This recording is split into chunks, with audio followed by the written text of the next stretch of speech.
In Ghostly Japan by Lafcadio Hearn. Fragment. And it was at the hour of sunset that they came to the foot of the mountain.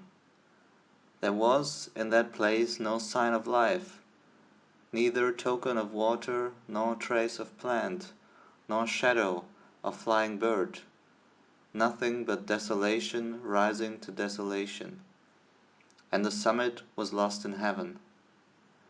Then the Bodhisattva said to his young companion, "What you have asked to see will be shown to you, but the place of the vision is far, and the way is rude.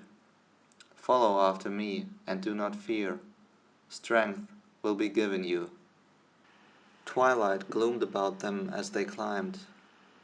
There was no beaten path, nor any mark for former human visitation, and the way was over an endless heaping of tumbled fragments that rolled or turned beneath the foot. Sometimes a mass dislodged would clatter down with hollow echoings. Sometimes the substance trodden would burst like an empty shell. Stars pointed and thrilled, and the darkness deepened. "Do not fear, my son," said the Bodhisattva, guiding. "Danger there is none, though the way be grim." Under the stars they climbed, fast, fast, mounting by help of power superhuman. High zones of mist they passed, and they saw below them, ever widening as they climbed, a soundless flood of cloud, like the tide of a milky sea. Hour after hour they climbed, and forms invisible yielded to their tread with dull soft crashings, and faint cold fires lighted and died at every breaking. And once the pilgrim youth laid hand on something smooth that was not stone, and lifted it, and dimly saw the cheekless gibe of death. "Linger not thus, my son," urged the voice of the teacher. "The summit that we must gain is very far away." On through the dark they climbed, and felt continually beneath them the soft, strange breakings, and saw the icy fires warm and die, till the rim of the night turned grey, and the stars began to fall, and the east began to bloom. Yet still they climbed, fast, fast, mounting by the help of power superhuman.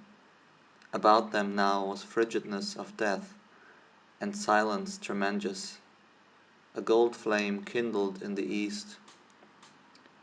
Then first to the pilgrim's gaze the steeps revealed their nakedness, and a trembling seized him, and a ghastly fear.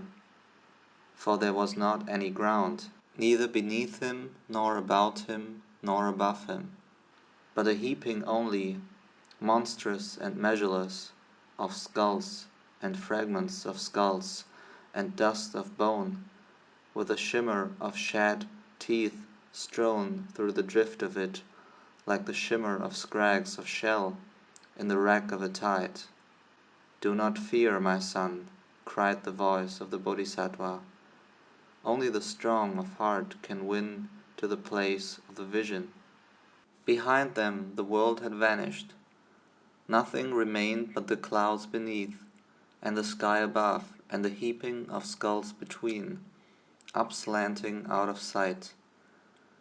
Then the sun climbed with the climbers, and there was no warmth in the light of him, but coldness sharp as a sword, and the horror of stupendous height, and the nightmare of stupendous depth, and the terror of silence, ever grew and weighed upon the pilgrim, and held his feet, so that suddenly all power departed from him, and he moaned like a sleeper in dreams. "Hasten, hasten, my son," cried the Bodhisattva.